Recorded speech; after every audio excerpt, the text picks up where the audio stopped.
Hey, Spencer, have you heard of Lisa Lampanelli? Oh, you're talking about the Queen of Mean, right? Yeah, but she's also become the Queen of Lean. Did you know that? She has a play called Stuffed, where she delivers brash, skinny insight from the fridge to your ears. No, Oh, yeah, no. I don't think that's what happens in the play.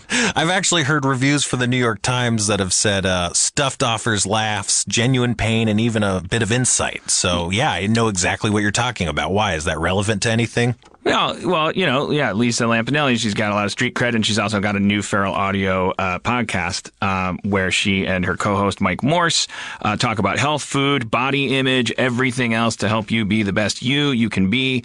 That's a real hairpin turn for the Queen of Mean. She's stopped stomping on political sensitivities long enough to help you self-actualize and engage in some self-care. So what? She dishes out some tough love as she takes your questions about being fat, being skinny, being anything but right, and helps you grab a little self-acceptance? I mean, is that what we're talking about? Yeah, but there's other stuff too. Like if you want to get yelled at by Lisa, you can email getstuffed@feralaudio.com, and maybe she'll make you feel like a piece of shit on the podcast, or maybe she'll make you feel better. You don't know with Lisa Lampanelli. She's the queen of mean and lean. Give her hotline a ring, 347-464-2654, and you might end up in the show that way too. But in either case, it's worth a listen. It's free.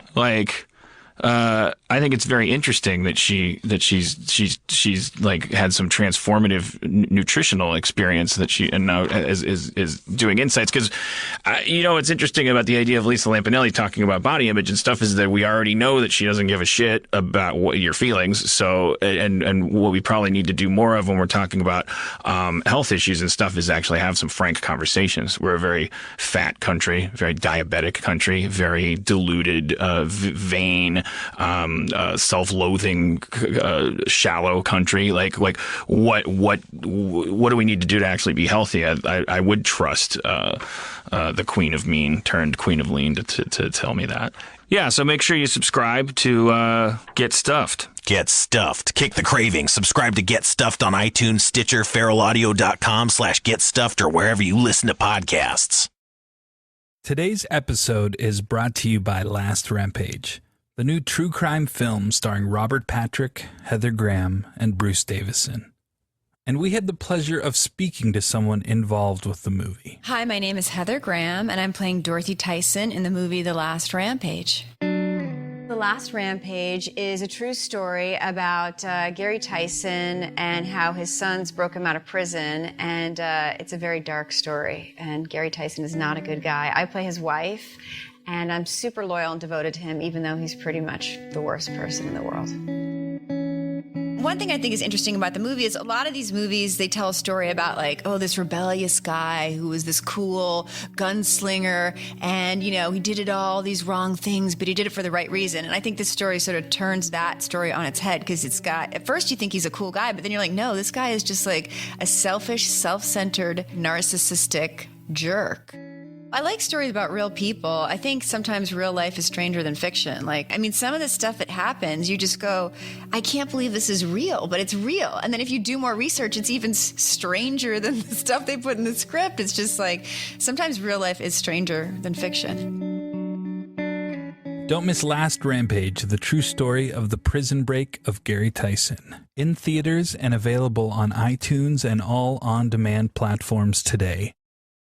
For more information, visit truecrimelive.com or follow the movie on Twitter @LastRampageFilm or on Facebook.com/LastRampageFilm.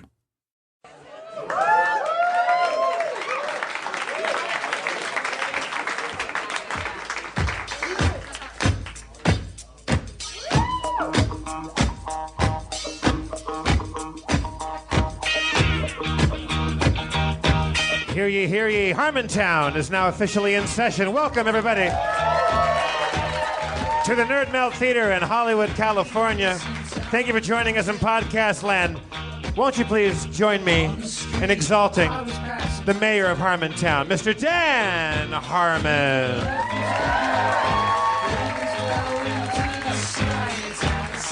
That's very kind of you. You're a very spirited crowd. I like the feeling of this constituency tonight.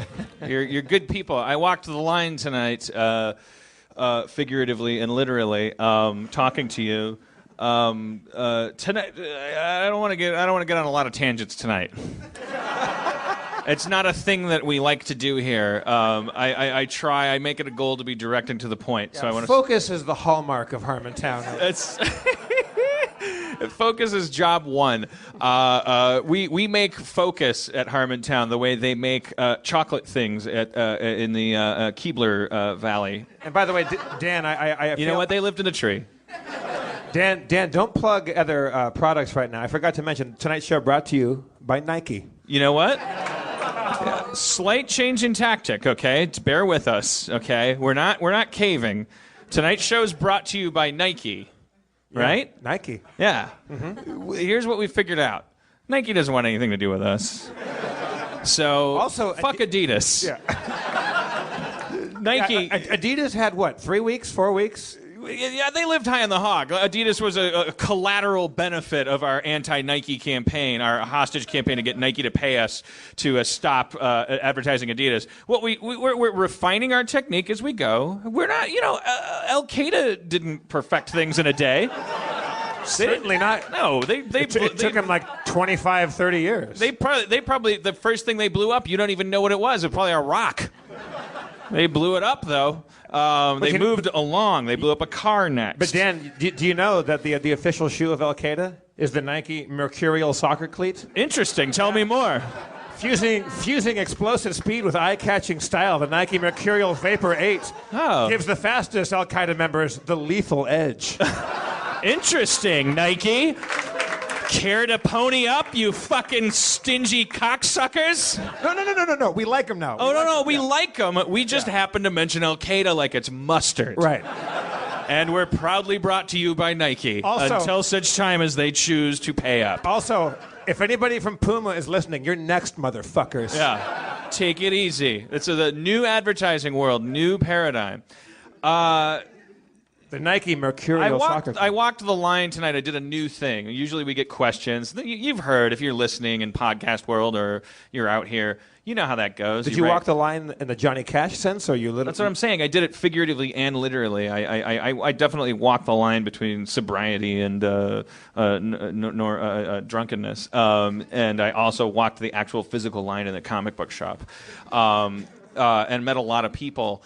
And my goal, just so you understand what I'm trying to do, I'm trying to connect with you guys. I started walking the line, and I used questions initially as an excuse because I wanted to talk to people, and I wanted to kind of Jon Stewart you, like he starts the Daily Show. If you tune into the Daily Show, the first thing that happens is he goes, I forgot my kazoo. And everyone cracks up because he shared some joke with them before the show. There's a bond between performer and audience. I want that.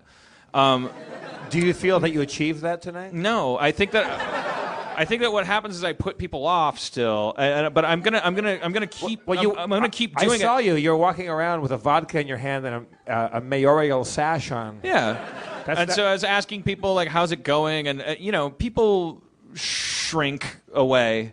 You can feel them being repelled by what I have decided is my Asperger's, having diagnosed myself with an online quiz, which is a big salute to everyone who professionally studies this stuff. I just decided from an online quiz I have Asperger's because it's fashionable.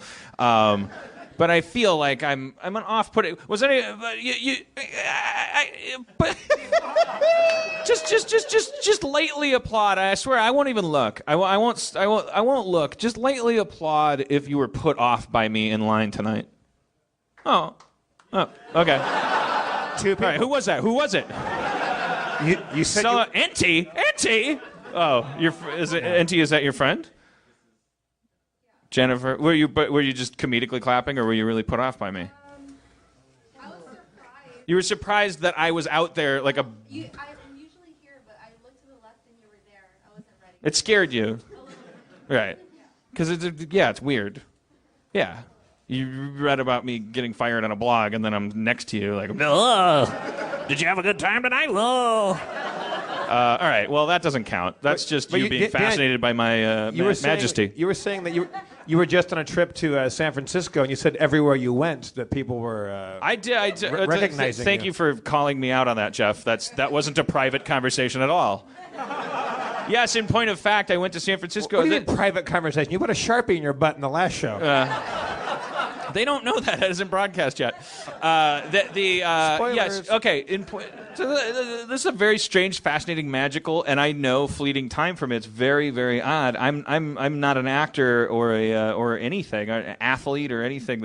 I went to San Francisco, and Los Angeles, you expect it. It's an industry town, so everyone's an editor or a gaffer or a boom operator or an aspiring writer, and so you're like, okay, I'm in the capital, I'm in the epicenter of this stuff. So, and also I'm at the epicenter chronologically of my Q rating because I was infamously publicly crucified / self-crucified, whatever you call it. But you were Chevy Chase's girlfriend. Yeah, exactly. It was a very low rent Charlie Sheen, as I've said, on a very low scale. And so it's like, yeah, I go to 3 bars and 2 people recognize me. It's like an 85% rate of people. I went to San Francisco, fucking everywhere, man. I went to Exploratorium Museum, and then some guy would come up and go like, "Hey, I'm a big fan." Hey, that's fantastic, thank you. And then you look on the Twitter, people would go, "Hey, come to the thing," and I'd go to the thing, and then another guy would come up and go like, "Hey, can I buy your drink?" It was pretty amazing.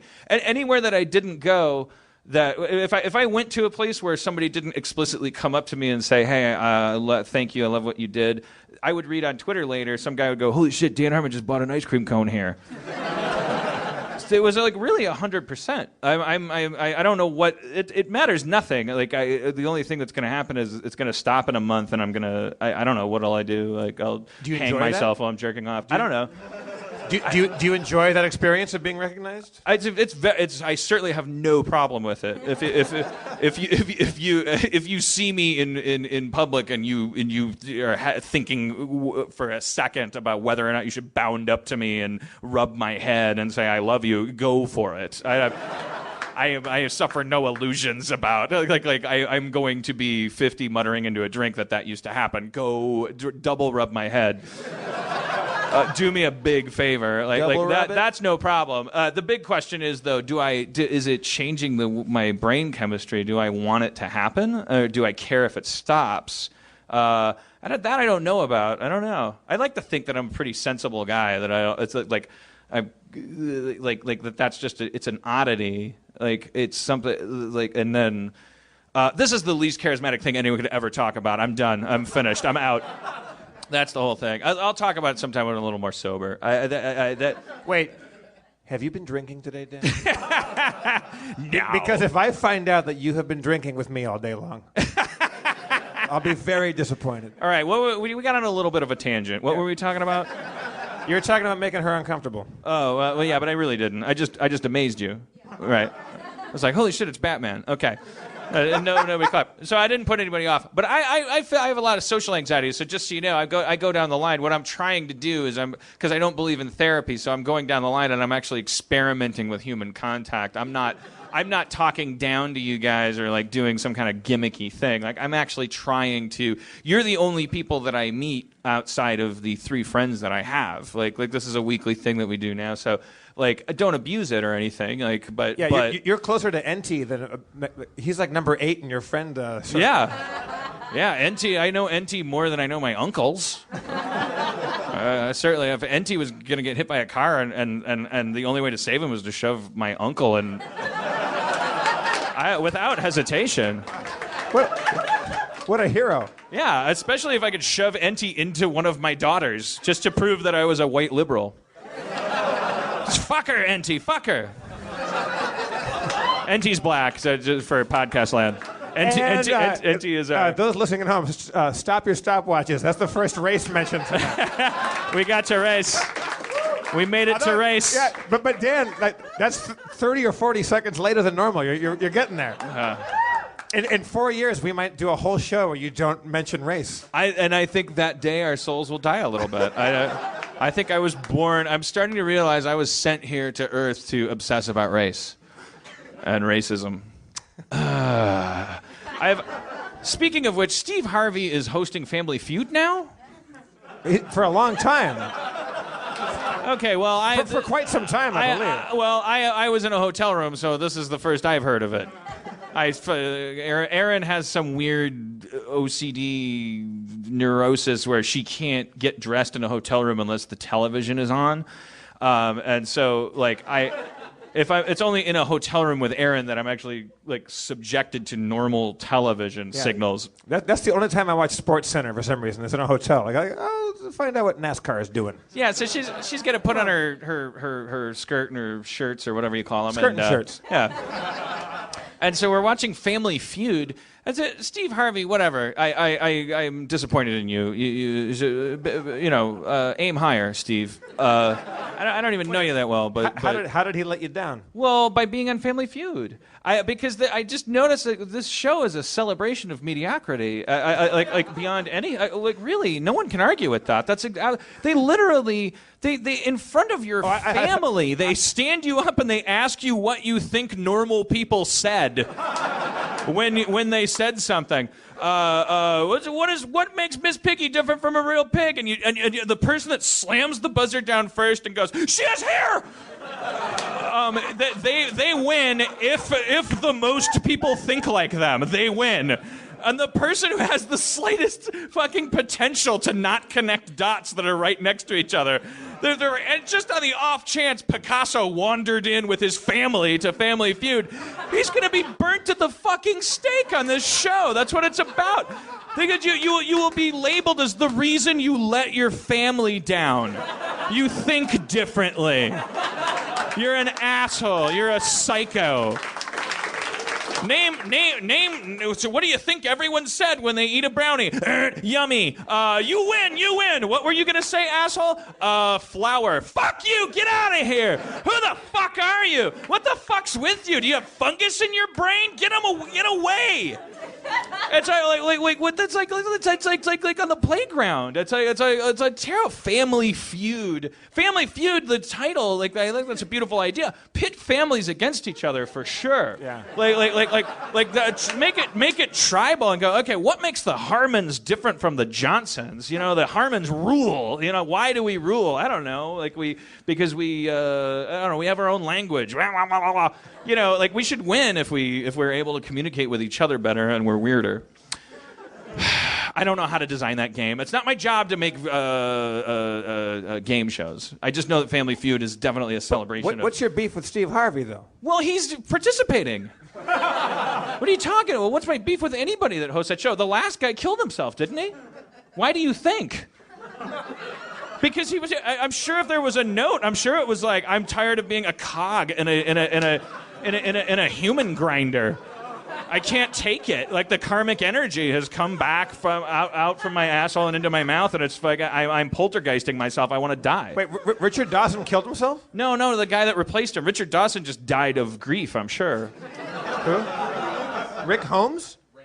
Ray Combs. Yeah, Combs. Richard Dawson just was able to sustain that toxin going through his body. Well, because he subverted the show by being just a fucking fantastic alcoholic. Very congenial, very drunk. He was purple drunk. His skin took on hues. He was he was just like nuclear sunset orange purple. Yeah. He was awesomely drunk. He was 70s drunk. Yeah. Patton Oswalt has a whole routine about if you haven't heard, I'm sure most of you had. Patton Oswalt is the final word on Richard Dawson's beautiful drunkenness. So then he got replaced by that guy, but that guy, I think he killed himself, didn't he? Is that true? Anybody? This guy? What's your name, sir? Sean Combs. Sean in our front row is a historian of Family is that? Feud. Wait, that's not. I thought it was Snap the Jap for a second. It is. Okay. So, see, the thing is, you can't call yourself Snap the Jap. I can't tell you're Asian. It's not. You're not Asian enough that I go, oh, it's Snap the Jap. It's a terrible name. Change your name. His Twitter name is Snap the Jap. I think as we go along, we're going to start amassing a full cast of characters. At some point, the entire audience will be people that we know by first name. We have to sit them all over there. It's like. It'll be like Hollywood Squares. Yeah. Well, that was a dead end. I just think that Family Feud should be outlawed. I don't think Dungeons and Dragons should be because it's an exploration of the mind. And the most exciting thing that's going to happen tonight is Spencer's going to come up and we're going to start our first Dungeons and Dragons adventure. Yeah. For those of you who are just joining us for the first time, three episodes ago, we decided to play Dungeons and Dragons. 2 weeks ago, we brought up a dungeon master, Spencer. Last week, he created our characters for us, and now we're going to bring up Spencer, our dungeon master. Are you ready, Spencer?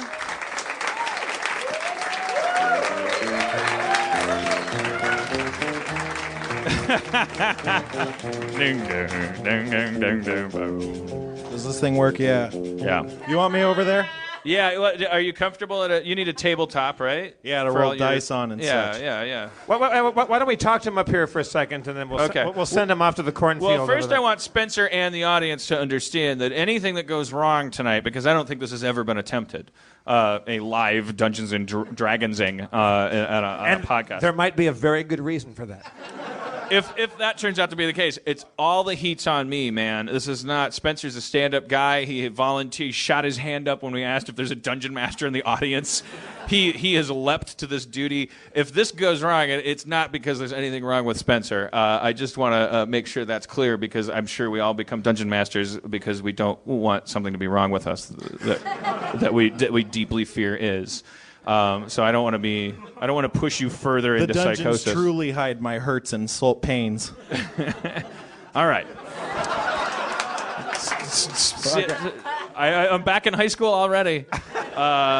So do you think you're comfortable over there? Do you want that black linen off of the table? Is that not dice amenable? It'll be fine. Yeah. All right, you'll be fine. Okay. Spencer, I have a question for you. How old were you when you first DM'd, when you first mastered a dungeon? Back before I knew what Dungeons and Dragons is, we used to just play pretend, But we do the same basic things, and then someone's like, "Hey, have you heard of Dungeons and Dragons?" And we were like, "Wow, let's make this more complicated." Yeah. So you were 4. All right. Oh, I guess I was in like 4th grade. I don't know what age that is. Fantastic. I do remember. It's funny. I remember being in grade school, and I remember there was this kid. God damn it, what was his name? I'll never remember it, but I wish I could give him props because he really. You just made me realize it starts so much earlier. Like all kids play make believe. All kids play hot lava. There's a dinosaur and all this stuff. But then some kids start playing football. And then there's other kids that are like, fucking hot lava just started getting good. And I remember like being on the playground and being like playing hot lava to the fucking like hilt with 2 kids. One kid's name was Sean Malarkey, which sounds like a fake name. Sean Malarkey! Because his name literally means fake. I would be disappointed if it was a normal name. Your friends' names are absolutely hysterical. And then there was another kid. God damn it! It was like God damn it!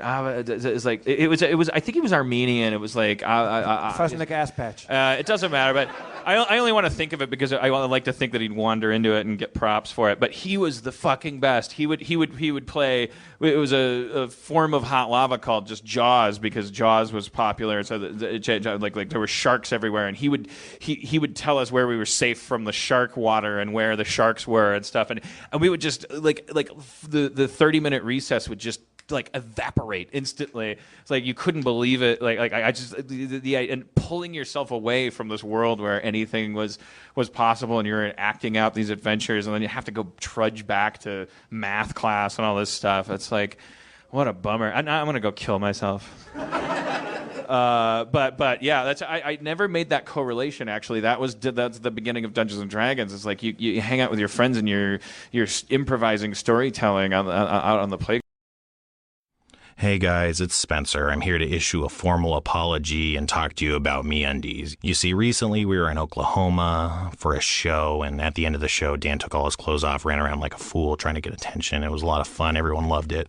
They loved it so much, I was jealous. I wanted to get some attention for myself. I took off all my clothes, ran around too, but I crashed into a table, spilled McDrinks all over myself. And I just want to tell you that you don't have to have all your underwear disintegrate off of you like I did. You can use MeUndies and elevate your underwear game to the next level. What is MeUndies? Oh, just some seriously soft, feel-good undies delivered right to your door that won't disintegrate when you crash into a table of drinks. MeUndies are designed in LA and made from sustainably sourced micromodal, a fabric 3 times softer than cotton and 3 times less disintegratable. MeUndies softer than soft luxe undies come in an ever-changing selection of classic colors, bold shades, and adventurous patterns, so you can tailor your undies to your own personal style, even if your style is crashing into beverages or just swimming in your own pants.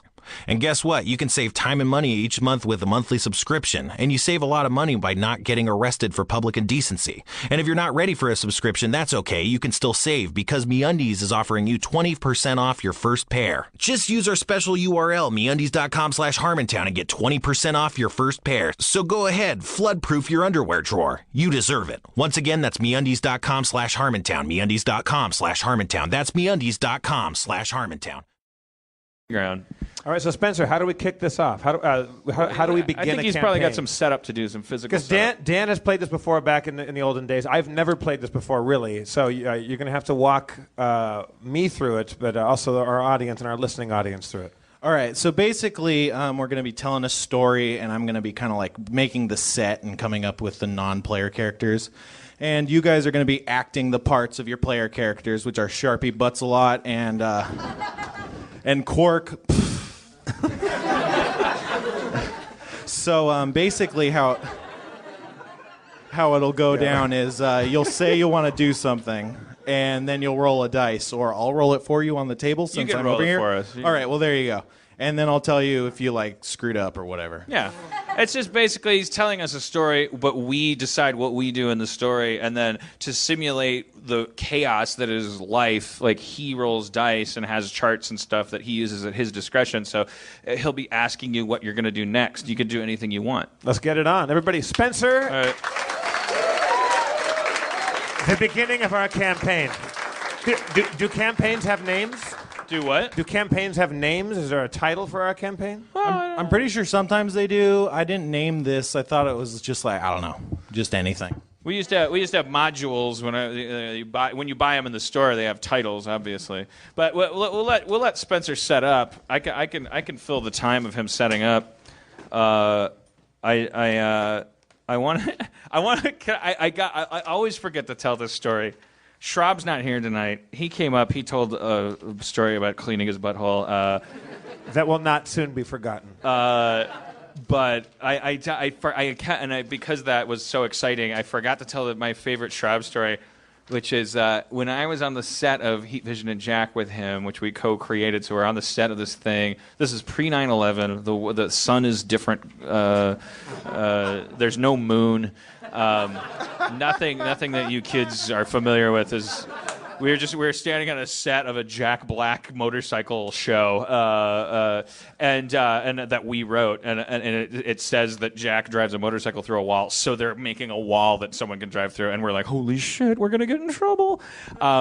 There's a medical guy on every TV and movie set that's for insurance purposes. There's his job is to, obviously if someone's finger flies off, he has to reattach it or call the ambulance or whatever.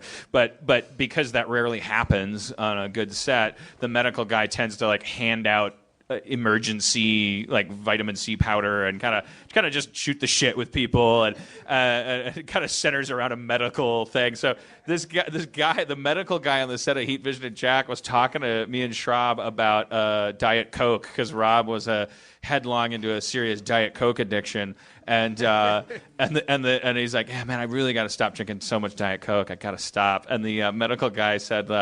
And Rob's like, yeah, because it makes me so jittery and stuff. And then the medical guy says, yeah, well, also, just so you know, it makes your dick soft. And Rob had this weird reaction on his face, it didn't fit what he was hearing. It looked like intrigue, instead of repulsion or dismissal. And he said, really, like velvet.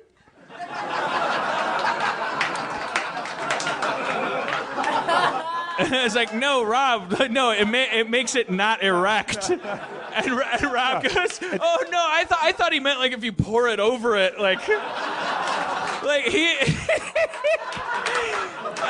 he wasn't kidding, man. Rob was thinking about his dick like a Ferrari, like you put a chamois on there. Like you give it a sheen and like make it soft to the touch. Like make it irresistible. Baby, your dick is so soft tonight. I dicked it in a pitcher of Diet Coke last night. I thought that was amazing. That's the price of being able to draw. Are you sure that Rob wasn't right? I don't know that if you pour Diet Coke over your dick, it doesn't get really soft. I don't know. Let's find out. All right. For those of you at home, I'm doing it. Oh, it's really soft. I don't know where that's going. Do you want to start? All right. Well, we hand it over to Spencer's hands. He's the sort of narrator of the because we don't. Yeah. All right.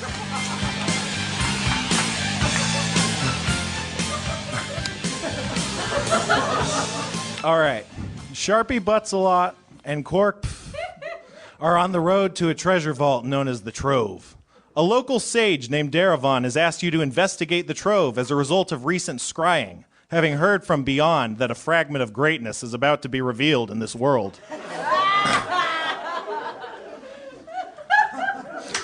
The path is dirt, and it's a warm, sunny day in Coldona. Rolling hills stretch on around you, but the path ahead bends into some woods to the base of a great cliff. Oh, shit.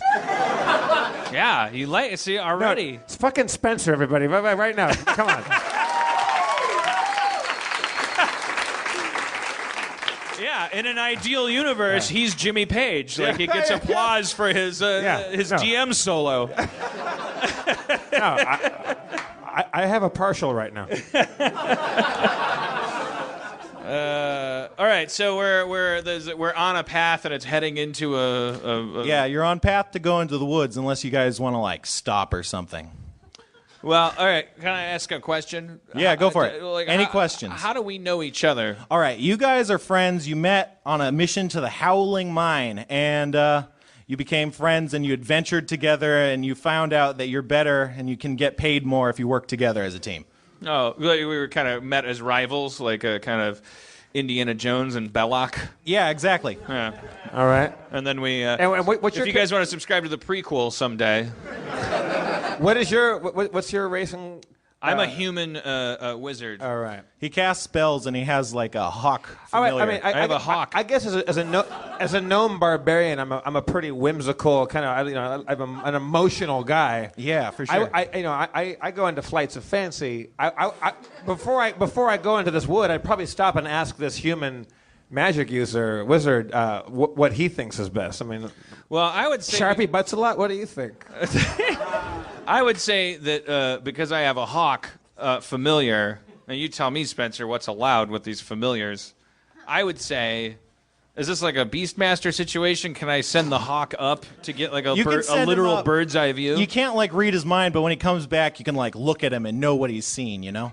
Really? Yeah. Like to the point where it's like like I can know the terrain and. Not quite to that extent. It's not that smart, but yeah. But better safe than. Yeah. Nah, there's a cliff. Oh, there's some trees. I don't know. Or there's a giant like. If there was, I mean, I'm not going to tell you yet. Well, no, I know. But yeah, definitely. Okay, all right. Well, so, why not? That's a fair question. Let's go in the woods. I'm spoiling for a fight. Take it easy, Quark. You love cigarettes and riddles. I'm sorry. I have a riddle for you. Okay. Is it about cigarettes? What did one octopus say to the other octopus? Ink. No. Well, that's how they communicate. I get mad when you don't know the answer. Easy. I want to hold your hand. All right. Well, that makes no sense to me because there's no Beatles in this universe.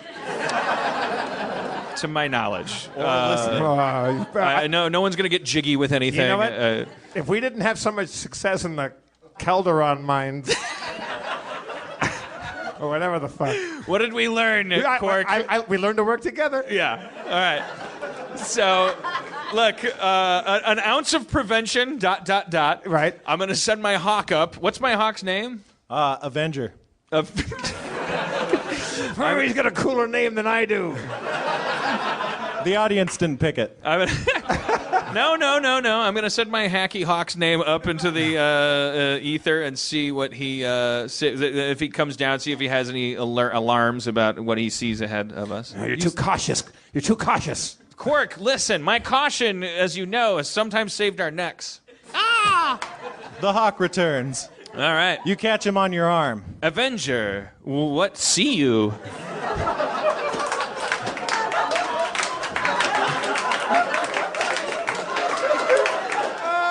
I'm sorry. He probably doesn't understand that. No, I know. I'm sorry. I just went to heaven for a moment. This is the whole game. You spent your whole high school years getting laid. Like, see what you missed? What? Speakers to a gnome, thusly? What be high school? All right, Avenger. What say you? He said he sees 4 little-looking people at the base of a big cliff, hitting a door. So that sounds like there's 4 little people hitting the base of a. I'm a little people. Let's go help those little people out. All right. Well, it sounds like certainly if you saw anything worse than that, we would have heard about it. So I'm gonna rush. Let's rush headlong toward that door. How do we have an eye on the distance between us and that event? You you rush headlong towards the door. All right. Just like I said. All right. Lesson learned. Walk. Hey, Sharpie. Yeah. What's red and smells like blue paint? Red paint. Nobody ever gets that. All paint smells the same. Do you need a cigarette? Have you got one? Jesus Christ! I'm trying to quit. All right. How far to the... You charge across the bend and you see a clearing. There's the base of the cliff with the large door, just as Avenger had mentioned, and you see in front of it 4 goblins trying to puzzle at how to get in. They don't seem to notice you yet. Goblins? This is not cool, man. Are they friendly? Or No, they're goblins. I have a... Look, let's just go away. No, I agree. What's behind the door? Well, we're first level. Yeah, I don't think we should fuck with 4 goblins either. I gotta say though, my natural barbarian curiosity wants to know what's behind that door. If there's 4 goblins to try. Well, it's where we're going. Yeah. The scryer that told us to come here. Okay, how about this? Let me go talk to the goblins. You can't talk to goblins. I'm short. They'll see me as one of their own. There's no talking to goblins, man. They're like monsters. They're absolute monsters. Spencer, on the back page it'll say the languages at the bottom. Not that. The other one. Yeah, but the page behind that, towards the bottom, languages. All right. Do you see languages? Yes. Yeah. Does it say goblin? No. What does it say? Common, gnome, giant. All right, you don't speak goblin. All right. Common, elvish, dwarf, orc, undercommon. Undercommon. What's that, like Cockney? I studied it in high school, but I only remember like a few words. You realize that goblins might speak undercommon. Oh, really? Maybe. I also speak abyssal in case we run into James Cameron.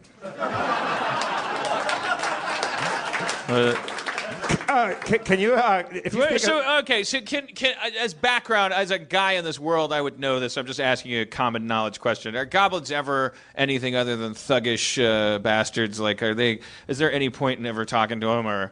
I mean, they've been known to form societies, but, generally they cause a menace. All right.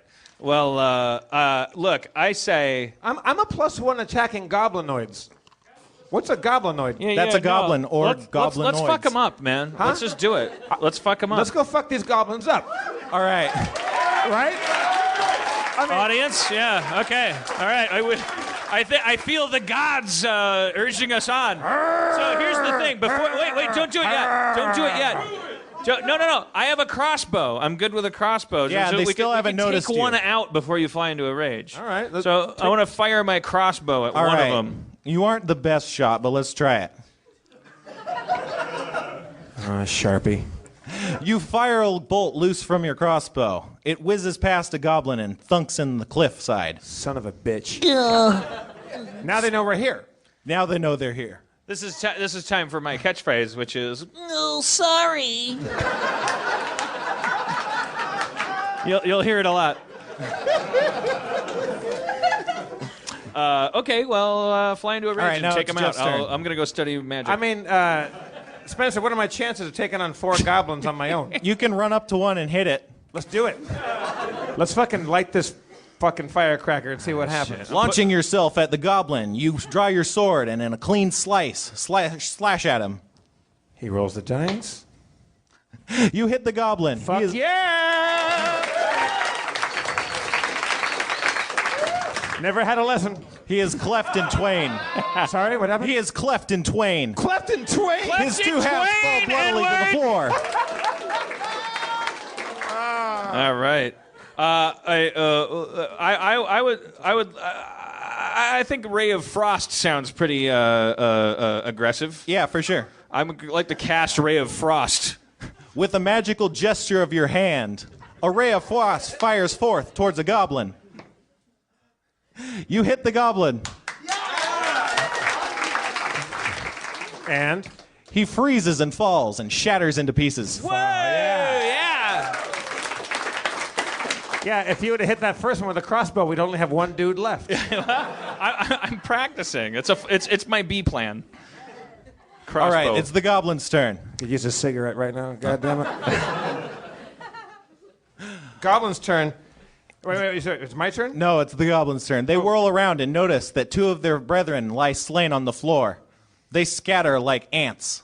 Ooh. Did we scare him off? You scared them off, We man. said to fucking... Dude. If you kill 2 of them before they turn around... We're like the Cactus Bunch.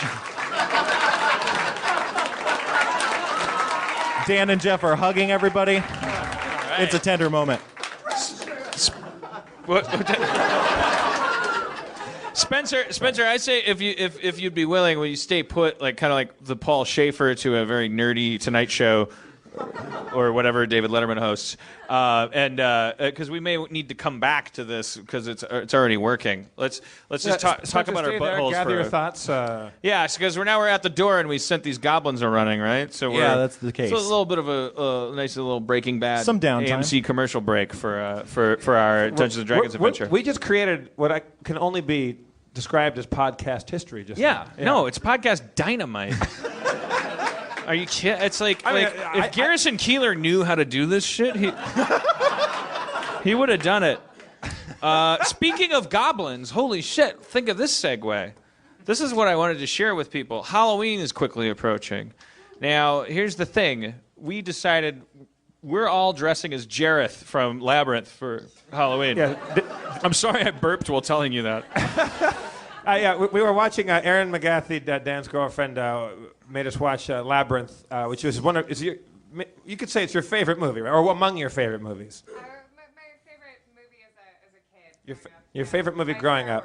So we watched it, and I hadn't seen it in a long time. And David Bowie, if you've never seen the movie, if you don't recall, David Bowie has a number of awesome costumes. He's got big, like, rock and roll hair, and generally a giant cock, like a huge codpiece, and high boots. And he's kind of an asshole in it, but so is everybody. Like, that's a movie full of bad people. So we decided that we were all going to have a competition on Halloween. That we were all going to dress as Jareth, Bowie's character from Labyrinth, and may the best Jareth win. But we wanted, whenever our closest Harmontown is to Halloween, we invite any of you here tonight or listening to come as Jareth, because Dan and I certainly will be dressed as Jareth. Yeah. Aaron, almost absolutely certainly. And what we'd like to have is a nerd melt full of Jareths. Just a bunch of Jareths, for better or for worse. We might have a little talent show, or a little costume contest, and then we're gonna all go to one bar together, and we're gonna take that bar over. And my deep abiding wish is that we go to a bar where one guy was dressed as Jareth. It goes, oh, you gotta be shitting me. Yeah. We would like to confuse Los Angeles. Although if we could all just go to a bar like the Roxy or something like that, the Rainbow Room, or it's like something on the Sunset Strip, and they'd all just think we were Nikki Sixx or some shit. Are you feeling what I'm feeling? D&D withdrawal. Oh shit! Don't you feel it? It's like God damn it. That's why I was fine. I can fairly hear the creak of that door. as the corpses of those goblins lie rotting in the noon sun. Spencer, so we're at this door. We sent these goblins a scattered. So what is this door? Can we describe this door to us? All right, yeah. The path ends at the bottom of a sheetrock face. The natural rock extends upwards, hundreds of feet, to end in a cliff. Your path is flanked by trees. Channels are etched in the rock, carved by ages of trickling streams, paths down the cliffside. But in the heat of the summer, it's all dry. Jesus Christ, did you write that? Yeah, that's part of the job. Fuck you. Yeah. What the hell? Yeah. Set in the rock surface is a large gold door and a large gold arch. Standing a good 12 feet tall, the door lacks any handles or hinges, but its surface is marred by scratches and cuts. Of course. Yeah, many men have been here before us and tried in vain, just as those goblins were. Yeah. We're going to have to approach this with the minds of sentience. All right, so Quark, I'm going to confess, I drank a little bit before the campaign. I have to hang a leak. Let's get inside. Well, I don't think it's that easy, Quark. The arch's keystone has a large pearl-colored eye whose lid is shut tightly. It appears to be made of a living material. There's like an eyelid in the door that's made of living material? Yeah, it's at the top of the door, like above the door frame. Oh, above the arch. It's made of a living material. I mean, Spencer, do I have any talents or skills that might? You can look around. You can maybe inspect the door. You can look on the floor. That's a skill. Looking around's a skill. I promise. Spencer, I'm going to invoke my God-given right to look around. You see a small square divot on the ground. It looks to be about 10 inches square. It has dust on it, but the dust has been recently disturbed. I think there's a thing that goes in the divot, and that's like an Indiana Jones thing. Like if you have any stuff in your inventory, you can use it. Oh, nice hint. All right. If you have any stuff in your inventory, you can use it. Roll, a burlap sack, a flint and steel. I got 7 throwing knives. Holy fuck! A compass, ball of twine. There was a bedroll. I can't stick my backpack in there. That's just stupid. What is this? Small 10-inch square. Use that. What is it? What does this say? Square what? Mirror. Stick it in there. It's going to shine a light. Why do I have a small 10-inch square mirror? Just for the hell of it? It's used for scrying sometimes. Oh, okay. All right. So a scry. Look, I'm no wizard, and I'm no human. I'm saying stick it in there. I think the sun's going to beam in there, and then here's what goblins couldn't figure out. I put my small 10-inch square mirror into the divot so that the sun reflects into the eyeball. As you have said it, it happens. The light streams into the eye. Don't read ahead, Dan. The eye winks open, and you see that it's made out of a giant crystalline substance. It starts to glow. The door disappears. Ooh. Nice. You know what? I got to say, Sharpie, let's just take this moment. It's like we can't lose. You can see there seems to be swinging pendulums down the hall. The hall looks to be covered in gold. I got a bad feeling about that. Well, I don't think these pendulums. Swinging pendulums. Yeah, it sounds like booby traps. Yeah. Can I use my low light vision that I have here? Yeah.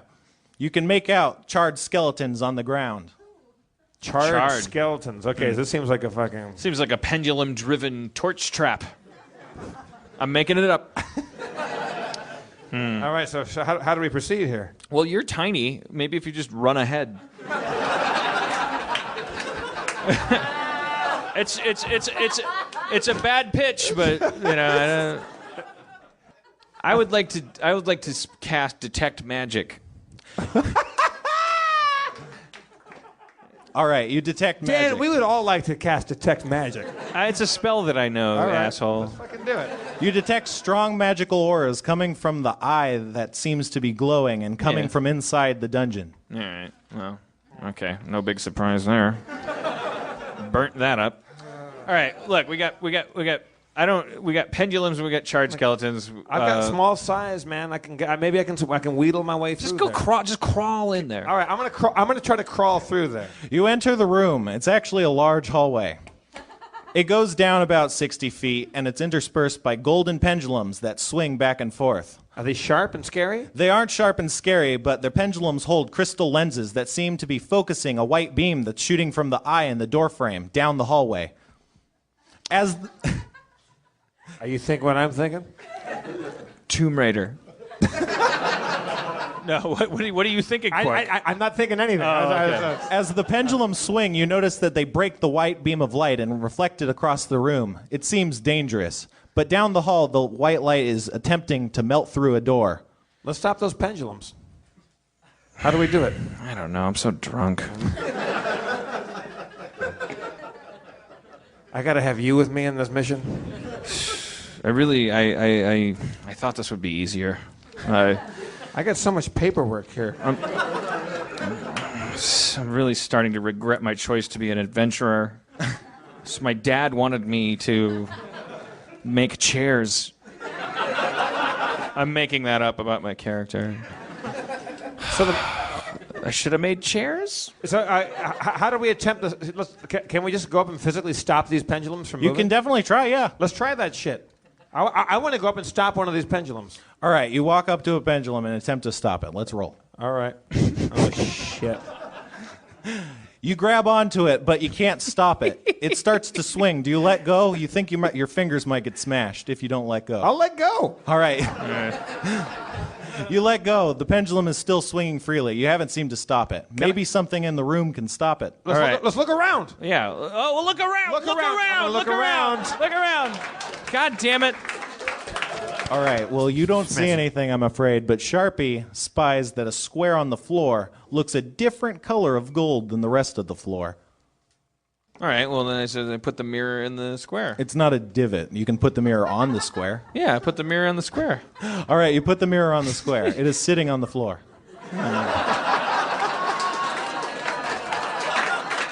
Dumbass. I look up on the ceiling from where the square on the floor is. You notice a button on the ceiling. Okay. All right.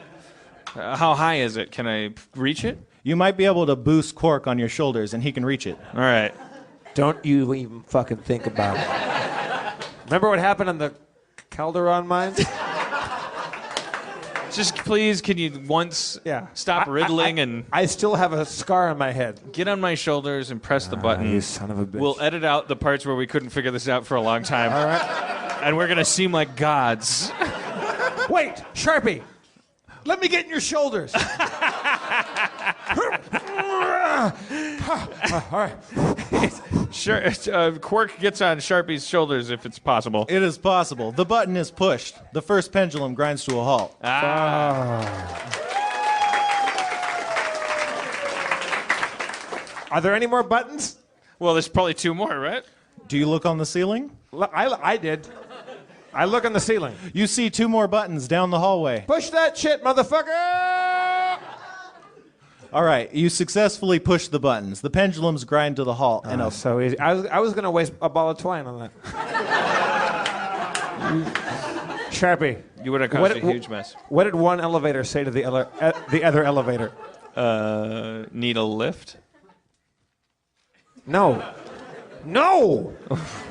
I think I'm coming down with something. This guy loves riddles. In the middle of a campaign, he loves riddles.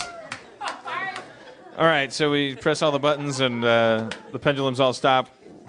The beam is focused through the pendulums and it melts the door. The door dissipates. All right. So far, so good. Another stopping point. We should probably camp here for the night. Yeah. Spencer, everybody. Spencer.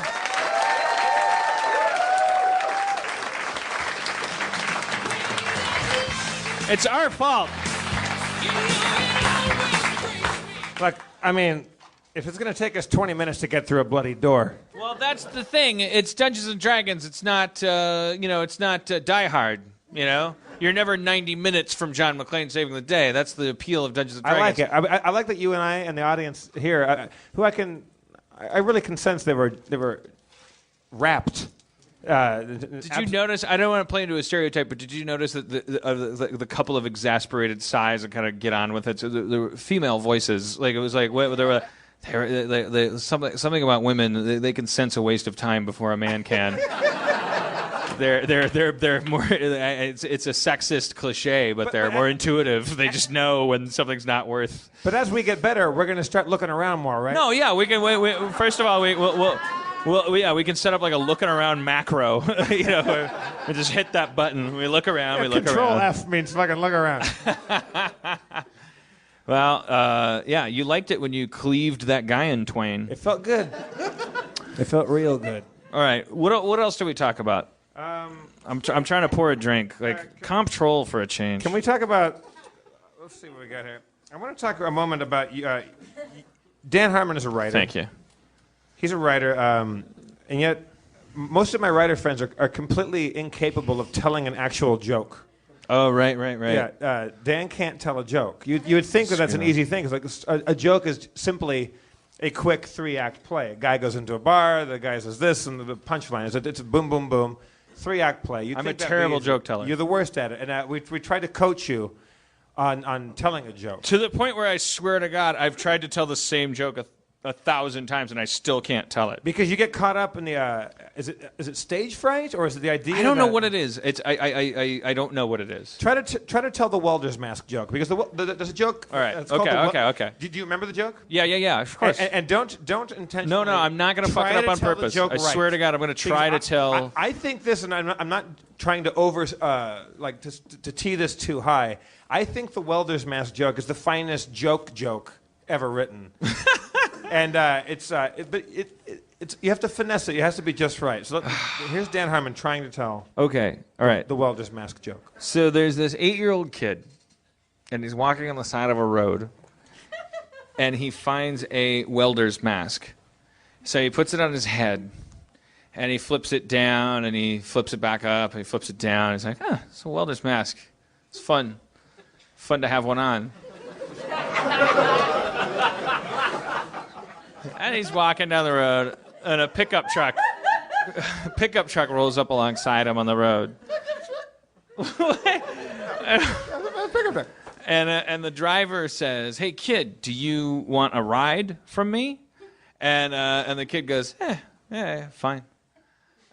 And he gets in the truck, and he's driving with the guy, and the kid flips the welder's mask down. Flips it back up. He's playing with it. It's fun to have a welder's mask as a kid. It's more fun for them than it is for a welder. For certain. For a welder, it's just vocational banality. It's something you do to protect your eyes. For a kid, it's like exciting. He feels like Darth Vader. So he's just playing with it, and the guy driving the pickup is driving the kid along, and he goes like, "Hey kid, have you ever heard of massage?" And the kid flips the welder's mask up and goes like, "No." Flips it back down. The guy drives a little longer and goes, "Hey kid, have you ever heard of fellatio?" Kid flips the welding mask back up. Huh? No. Flips it back down. Driving for a little while longer. Long pause. Twice as long as the last two, because here it comes. Guy says, "Hey kid, do you know what a pedophile is?" And the kid flips up his mask in exasperation and goes, "Look, I got to tell you, I'm not a real welder."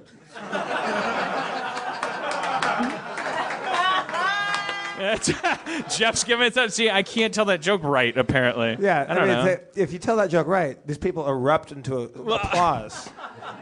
First of all, the kid puts the welder's mask on, he gets in the car, and the guy says, "Do you know what fellatio is?" The kid says no. "Do you know what sodomy is?" The kid says no. "Do you know what a pedophile is?" And the kid says, "Look, mister, I got to be honest with you. I'm not really a welder."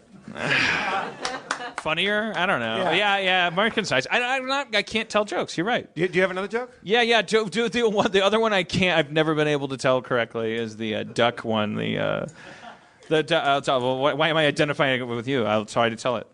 Okay, so and I'm covering my eyes. I'm trying to. Before you tell us, what do you think your problem is with telling jokes? It's because I'm trying to put myself in the play. I'm trying to describe to the audience like a situation that's happening, and it's important to be there at the.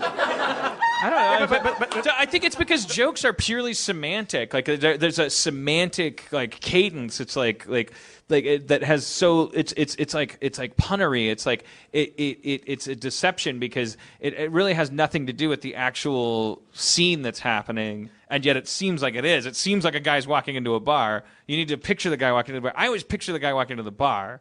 I'm trying to make my bad joke telling sound like it's part of a huge gift. I'm just bad at telling jokes. I'm just trying to describe like what happens in my brain. Like I try to tell the joke and I remember the joke because I remember what happened to who, and then I go there and then I don't say the right combination of words right.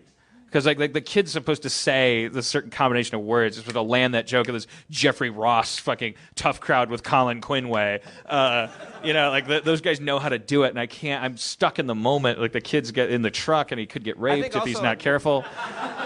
I think when you're telling a joke, that you feel the silence that you're hearing. When people are listening to the joke as some sort of indictment, that you No, it's not that. I swear to God, it's not that. All right, so let's hear the All right, the duck one. Like really, just fire off from the fucking hip. A guy walks into a whorehouse, okay, and he says, "What do you got for me? I want to have a whore encounter," and I'm not looking at you guys. Just stop. Stop engaging me. I'm just going to barrel through this. So the whore master, whatever you call them. All right, so it's already falling apart. Like the whatever you call them, the madam, the clerk, the whore clerk says, look, here, it's like we're all out of whores right now.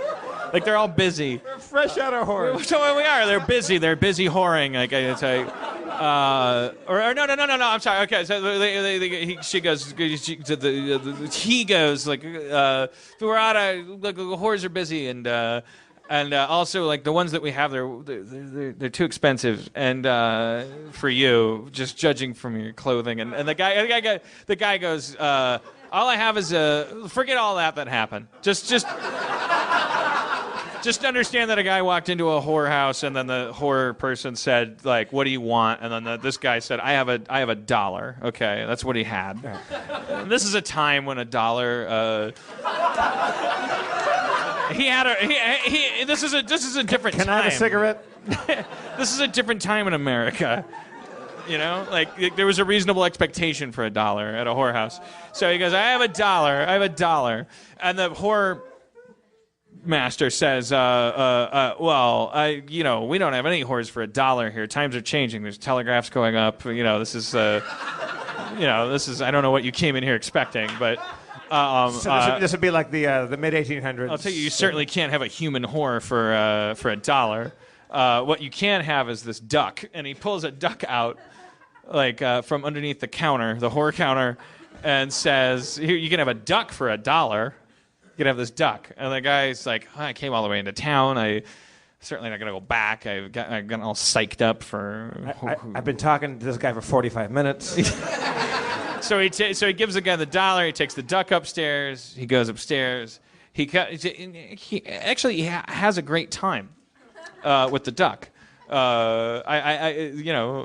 have vaginas.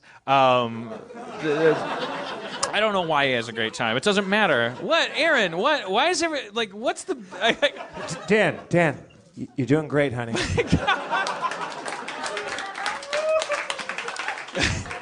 I'm not doing it on purpose. I'm telling you the joke is fat. I know the beauty is he has a good time with it. I'm going to speed through the rest of it. What's amazing is that you're not fucking around right now. He has a good time. This is how he tells jokes for real. He has a great time with the duck. He comes down and he gives the duck back and he says, "The joke is halfway over." I had a great time with this duck. Thank you, and he just leaves. It doesn't matter. So he comes back the next day. And he says, "Listen, I brought another dollar. Can I have the duck again?" and the whore tender puts the duck on the counter and says here's the duck. Does the whore tender work beneath or above the whore master? It goes whore master, whore tender. Well, he was doing whore back. It's whore back, right? It's like you can't order from the whore tender if he's whore backing. Right. He was in the weeds. He's cleaning ducks out. Right. He puts a duck in the counter. I already fucked it up. I know this. You're perfect. It's like the Black Stallion, like Aaron calling out, "You're perfect." I'm going to tell the joke right. He puts the duck on the counter and god damn it, I fucked it up. Okay, don't say. Right. Can you just rewind one day? Just rewind one day in the story. The guy. So what already happened is the first transaction where the guy got the duck and he had the time of his life. Okay, I'm sorry about this. So the guy comes back in. And he comes in and he goes, I'll take the duck, okay? And the guy puts the duck on the counter and he takes the duck. He goes upstairs, again has the time of his life, comes back down, puts the duck on the counter. The whore master says, that'll be $5. And the guy says, yesterday it was $1. And the whore master says, that duck had AIDS. Which doesn't say it doesn't. It doesn't seem like a funny joke to me either, but when I heard it told, everyone laughed. And I've been trying to tell it. You know why? Because their joke came in under 10 fucking minutes. All right, let me try one more. I swear to God I can tell this one right. Just one more. I swear to God, I will not. By the way, we serve breakfast, everybody. It's at like 3 minutes. I'll be through this one. Like not even. I swear to God. Okay, 75-year-old man's walking down a sidewalk. He walks past a frog. The frog looks up at him and says, "Hey, I'm a magical frog. If you kiss me, I'll turn into a beautiful princess and I'll have sex with you for the rest of your life and mine, probably." Stay on target. Stay on target. And the old man says, "What did you say?" Because of the rule of threes. Oh, you fucked it. You had it. No. You fucking had it. Yeah, no, they're savvy. They know. He just has to repeat it. Like he says, "What did you say?" And the frog says, "I said I'm a magical frog. If you pick me up and kiss me, I'll turn into a beautiful princess, and I'll have sex with you for the rest of your life." The old man picks up the frog, puts it in his pocket, starts walking down the sidewalk, walks for a block. The frog calls out from his pocket, "Hey, what are you doing?" "I said I'm a magic frog, and if you pick me up and kiss me, I'll turn into a beautiful princess and have sex with you for the rest of your life." The old man looks down at his pocket and says, "I'm 75 years old. I think it's cooler to have a talking frog."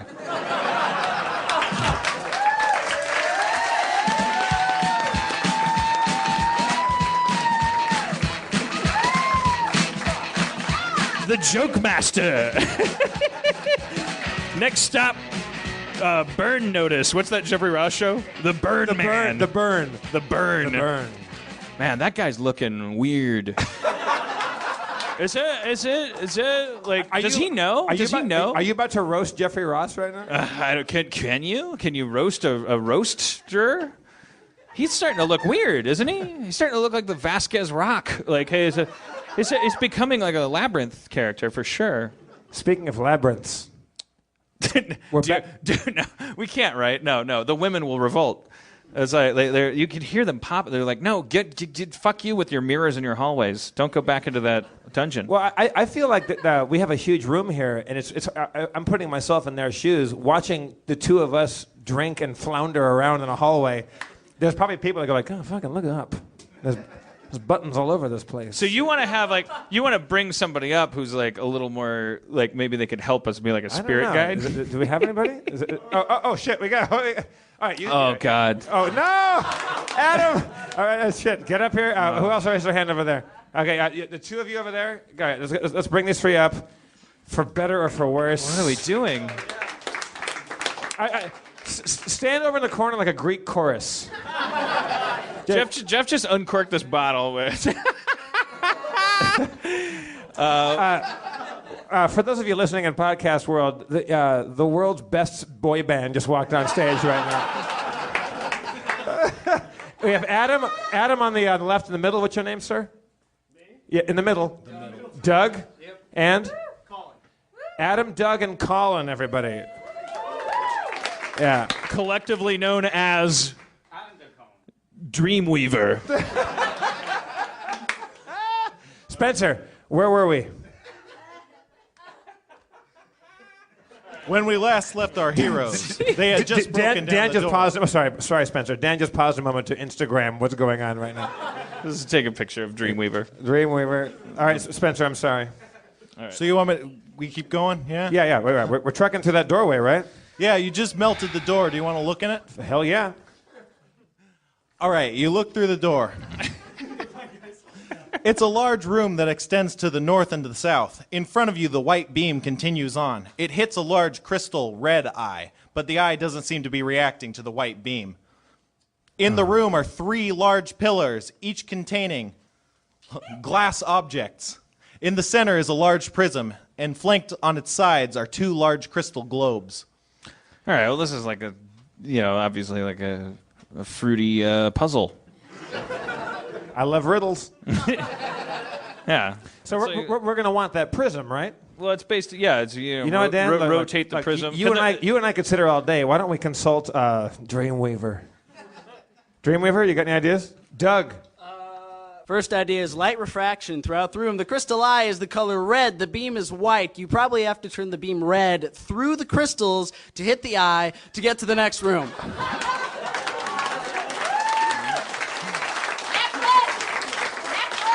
Doug. Dedoy. One step ahead of you, Doug. All right. Does this prism rotate? Is it movable? You approach the pillar. It looks like it could be slid. I got a sword. I'm gonna. Well, take it easy with the sword. I want to slit that shit. No, not slit. Slid. Slid. Oh shit. Yeah. Sorry. Chop it with a sword. I'll chop you with a sword, you fucking piece of shit. So if you move the prism, like can you move it into I the? could murder a cigarette right now. I'll tell you. You move it into the white beam and it turns. Do you want to try to do that? Yes. All right. You move the pillar containing the prism. It slides into place as the white beam hits it. The white beam splits into 3 beams: red, green, and blue. The red beam continues on and hits the crystal eye. It glows and you hear a far-off rumble. Nice. Way to go, Doug. Nice. Dreamweaver, I believe they can get us through the door.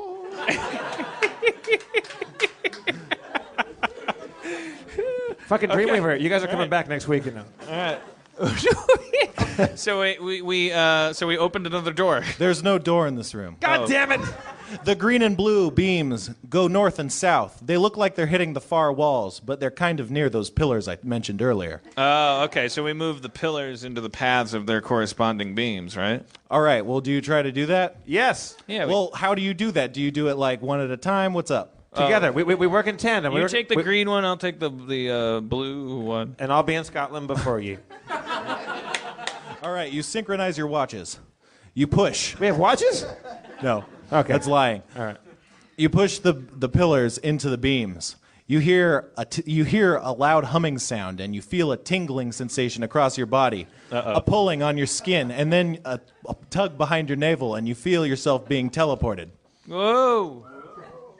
We're being teleported. I like it. We choose to like it. You enjoy the teleportation. All right. They apply. The audience applauds it. We're on a journey, man. People love teleportation. You guys, we're all in this together. All right, so you appear. I'll explain this to you guys. All right. There's a large open room before you. You think it must be a few hundred feet, and it seems to be rectangular. You can see there's a large pit splitting the room in two. It looks to be bottomless. You can see on the other side of the pit your friend, Sharpie, and your friend, Quark, across the pit on the other side. We're separated by this fissure in the middle of the room? Yes, this fissure is very wide. You don't think you could jump it. It's wider than the ledges So you're we've been standing on. separated. You've been separated. I miss you. You reach out across the void, and somehow you know he can tell. that you're there for him. So, do we need to get back together? I don't know. Do you look around? Look, I'm always looking around, Spencer. All right. I look around. Across the chasm, you can see that red eye. Wait, chasm? Chasm. Fissure, bottomless pit, Chasm. chasm. I say words. Okay. Don't try to subvert the I'm dungeon sorry. master. I look across chasm. Sabotage. Whatever. Else.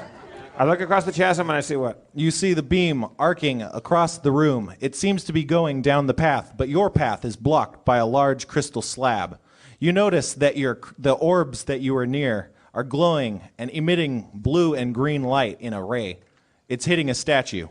I would turn my statue to reflect or receive beams. As you have said it happens. You melt the blue crystal to nothing. Sweet. Wait, that's bad. No? You can see past the crystal. Behind it is another crystal slab. It's the same color and another statue. Do we have to keep turning statues?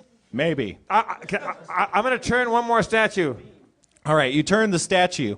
It refracts the beam into the slab, but behind the slab, after it disappears, is a statue of the color across the room. It's hard to. I'm so drunk, you know. I really Turn the statue. I turn the statue again. All right, you turn the statue in much the same way, and your path is now blocked by a crystal of the color of your partner across the room. Shit. Adam? Just keep turning statues. It's the first time Adam and I have been on the same page. So now we Let's set up camp and just get to know each other. can we set up camp and just have a little powwow? Yeah, you can have a powwow. I mean, we're not together. Yeah, well, I mean, you wouldn't be talking to each other. There's a fissure You across. could send hawk messages. Yeah, we can see each other. And Send me a hawk let's message. just build a little fire and let's just talk about our backstory. All right. My father hit me. For real? That's why I wanted to learn magic.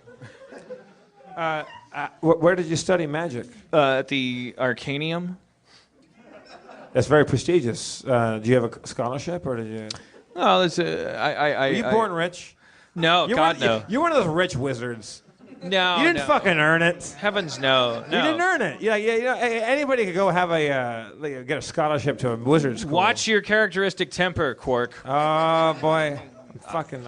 I'll stab a wizard in a second. I am the definition of a bootstrapper. I looked into the arcane arts because I wanted to prove my father wrong about me. My father, actually, in point of fact, was a barbarian like you. Adam, get on mic if you're gonna start being P.T. Barnum here. Grab a Flashback microphone. to the Arcanarium where Sharpie was teased mercilessly by rich, spoilt wizards. All right, played well- by their Played by Dreamweaver, I All right, assume. go for it, guys. You guys have it. It's the magical dining hall. I'm so sorry, Spencer. I'm going to apologize to you after this. I'm so sorry. No, this is the great. spoiled dining hall where he sits at the poor kids' table with the scholarshipinariums. You guys mind if I sit here? No. Yeah. What are you? Do you mind? Sharpie Bottom. New kid school. It's butts a lot. Oh, all right. Yeah, I see you with your poor man spell. What was that? Tale of Newt? You know, one of these days I'm going to be an adventurer. You guys aren't going to be shit. I'm going to learn spells and I'm going to detect magic. Sure you are. Yeah. You know where all the real adventures go? The Howling Mines. Sharpie. You have any idea where that is? Sharpie. Whoa, I'm waking up. I'm waking up next to the fissure in the mines that we're in, right? Oh, sorry. No. You're having a weird dream. Yeah. Sorry. Hey, Quark over there. Yeah. Did you pick up on me having a weird dream? Yeah. You seem like you were talking in your sleep. My childhood was fucked up, man. I got a lot to prove. Sometimes I wish I could launch into a rage like you and just like make everything okay. I wish there was a way to get out of this this room. All right. One more description of these beams of light and their configuration. Believe me, this is open to the whole bloody fucking nerd melt right now. Anybody has an idea right now? Say what? Aim the what? Cross the beams. Wait. I thought you said that would be bad. cross the beams. Is there a way, Spencer, to cross these beams? If you shoot the beams across the chasms at the other guy's wall, maybe something. I'm gonna chasm beam. I'm gonna beam my All right. chasms. We shoot the beams across the chasm at the other guy's wall. You melt the walls. Fuck yeah!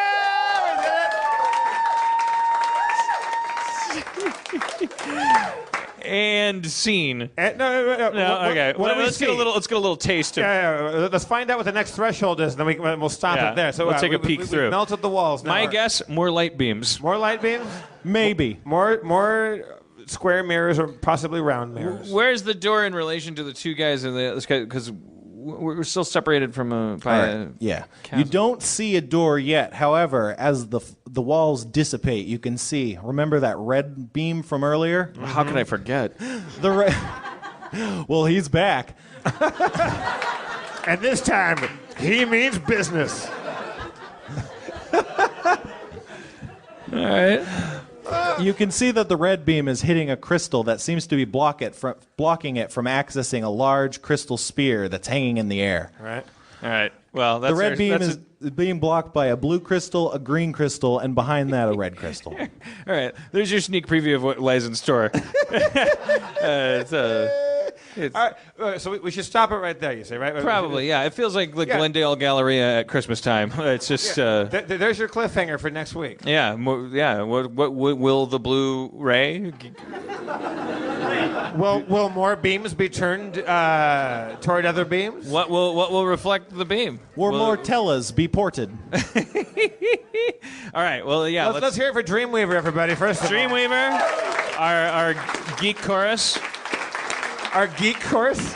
That's our geek chorus. You said you have geek chorus. Yeah, you I have a love Greek that. chorus or a geek chorus. Fantastic. And Spencer, our dungeon master. Spencer, once our again. dungeon master.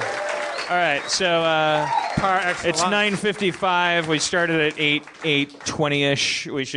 We should wrap it up. How do we wrap it up? Usually, we've gotten lazy. We've usually wrapped it up with a kind of rapid fire round, played a hacky, comedy, sportsy.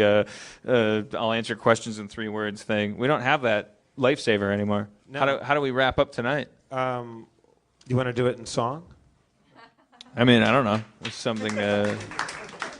How about Don't encourage it.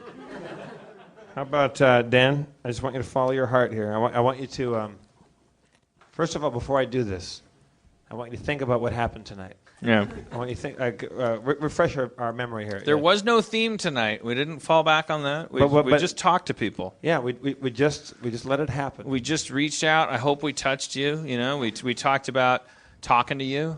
We brought up Spencer. We embarked on a terrifying mission. We came together in our 2 new avatar selves. We have a new segment to our show. We found out that you're terrible at telling jokes, and yet when you tell a joke wrong, it becomes more delightful than a joke being told properly. Right. I just say, Whatever you're doing, I'm gonna fail at.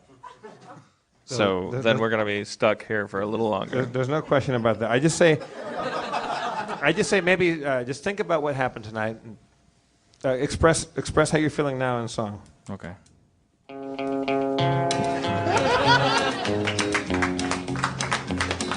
Well, I had a good show, or maybe it was bad. It may not be the best show that a Harmontown fan's ever had, because if you've been to 6 of them, you've been to 4 better ones. Well, that's just tough cosmic titties for $10 worth of fun. Thank you for coming, everybody. Thank you for coming. You got your $10 worth, I hope. If not, see us after the show, I think. Thank you, Spencer. Thank you, Geek Chorus. Thank you, Jeff Davis, for comptrolling. Jeff's got some people to thank. Yeah, let's thank Katie Levine, audio recording, Zach McKeever, our tech guy on site, Emily Gordon, our producer, Danielle Kramer, program director, Dustin Marshall, our podcast producer, Mo Faffelbab, the on-site director, and Jenny Fine, our fantastic artist. Once again, I'm Jeff Davis, comptrolling. Thank you, Nerd Melt. Thank you, people listening on site. Thank you all for coming down here. Spencer, Geek Chorus, one more time for your mayor of Harmontown, Dan Harmon. Thank you. You guys are great. You're very, very wonderful and enthusiastic and patient. The campaign continues next week. Imagine how many pillars will be turned. Thank you. Danadoo. Danadoo.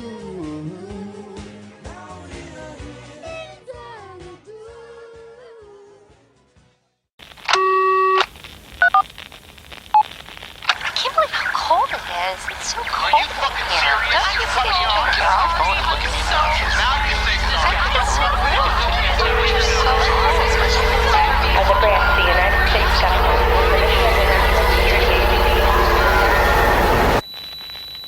As a branch of the United States government, it is the mission of the National Security Agency to assess and flag citizens of the country who may present a threat to its security. The NSA has clearance to wiretap by any means necessary. Tapped. Incidental recordings of private conversations from the files of the NSA. Now on feralaudio.com.